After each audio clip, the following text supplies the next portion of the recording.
C'est aux profondeurs les plus secrètes du cœur de l'homme qu'achoppe le mystère de Dieu.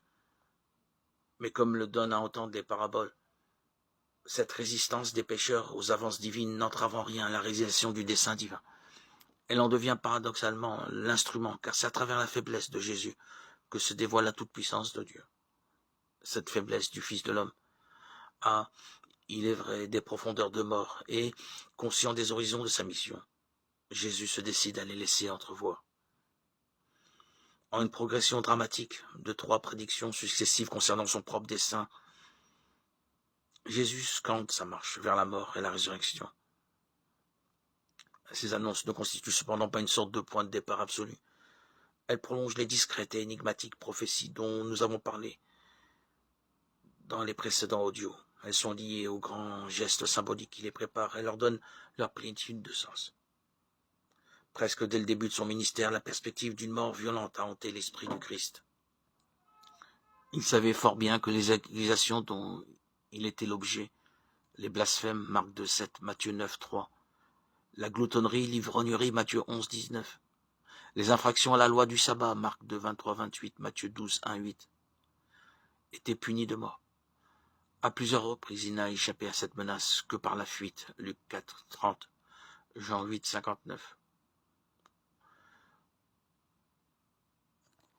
10, 39, 11, 7.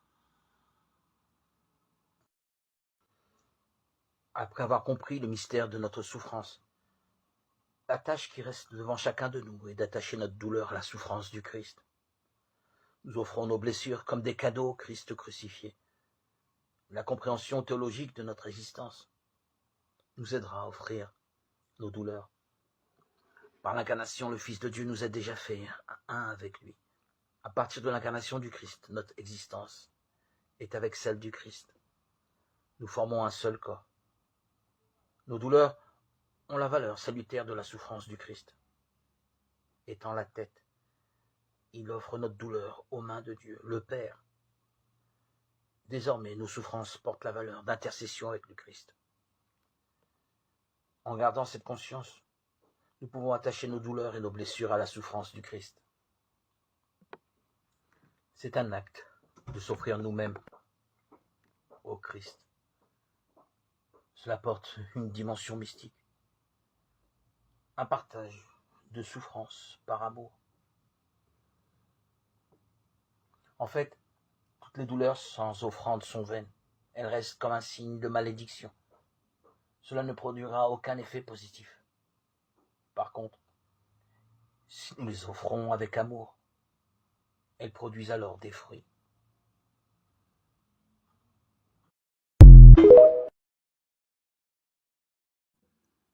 Jésus se rendait dans une ville appelée Naïm. Ses disciples faisaient route avec lui, ainsi qu'une grande foule. Il arriva près de la porte de la ville au moment où l'on transportait un mort pour l'enterrer. C'était un fils unique, et sa mère était veuve. Une foule considérable accompagnait cette femme. En la voyant, le Seigneur fut saisi de pitié pour elle, et lui dit « Ne pleure pas ». Il s'avança et toucha la civière. Les porteurs s'arrêtèrent, et Jésus dit « Jeune homme, je te l'ordonne, lève-toi ». Alors le mort se redressa, s'assit et se mit à parler. Et Jésus le rendit à sa mère. La crainte s'empara de tous, et ils rendaient gloire à Dieu. Un grand prophète s'est levé parmi nous, et Dieu a visité son peuple. Et cette parole se répandit dans toute la Judée, dans les pays voisins. Luc 7, 11, 17.